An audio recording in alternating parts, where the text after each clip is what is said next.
Blackpool Pleasure Beach has seen quite a bit of, let's say, questionable happenings over the year, charging £15 for a spinning version of the Icon roller coaster, and the fact the owner of the park doesn't actually know if their new ride will open or not. But as much as those two things have had a well-developed catalogue of reviews, good, bad, somewhat good, somewhat bad. Something good though was at the start of November, most of the theme parks in the UK shut, except from here, because it was open till late November instead. So that final weekend gave most people the chance to ride their favourite rides one more time before it shuts.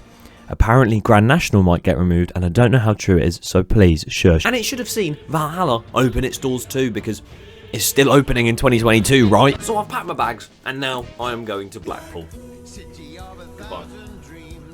Well, this is awkward. Now, my original plan was to vlog the entire weekend, both days, and, you know, make a closing weekend Blackpool vlog. But to both days, the previous nights before them did not leave me with enough brain power to vlog all day. So I ended up just filming a lot of dumb shit. Oh my god. Oh, okay. There was a log flume takeover on one of the days where I don't really want to do that ride again. It was bloody cold. One evening I went on the ghost train and, oh, very scary. And then I went on Ice Blast, which, as you can see, an amazing shot of us just crashing into the floor. But halfway through the first day, a few of our group hadn't done Enso, and I thought, you know what? Why not do Enso again? We went on it. Tom, we're soon going to ride the back car on that train. Enso, are you excited? And no one's going on it because it's too much money. It's time to ride. Those are Tom's hands. It's time to ride Enso Dare to rotate. Now, I have ridden this before, but I wanted to do it again, mainly because I got forced to, but also because I want to get a good idea on what it is about. So, are you excited for? Are you excited for Enso? Yes. Your first time? It's making me count again. Look, it's going up. The timer's going up. This is the queue for Enso. I mean, the main Icon queue obviously goes over there and doesn't have any queue at all right now. But we are going in the rotation. One word why you're excited for Enso. Spin. Spinning. I'm too bored to go to Plopsaland. I've been to Plopsaland.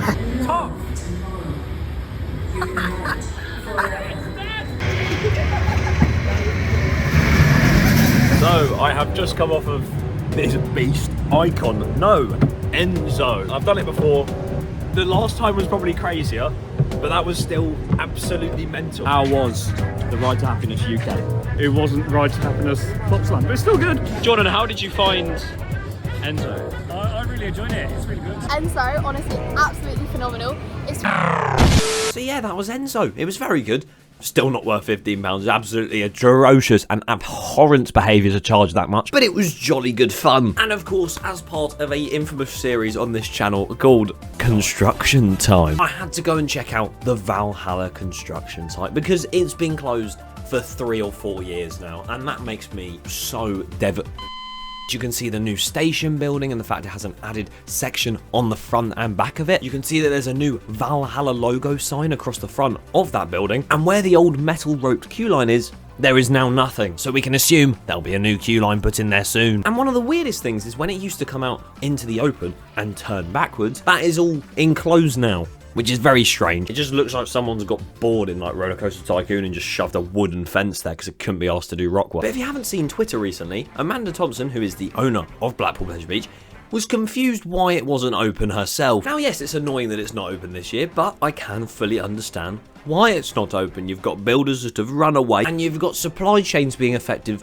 by this weird pandemic that I've never heard of before. So those two things combined does show you it is delayed, which is fair enough. The thing I don't agree with is how Pleasure Beach haven't commented on it at all. They just left it like, you know what, no one cares about this ride. But no, fingers crossed, next year it does finally. I apologise for the very strange layout of this video. It's very weird. There is also going to be a live stream tomorrow with a huge announcement plus some other updates to do with the channel. So stay tuned for that. But on that bombshell, it's time to end. Good night!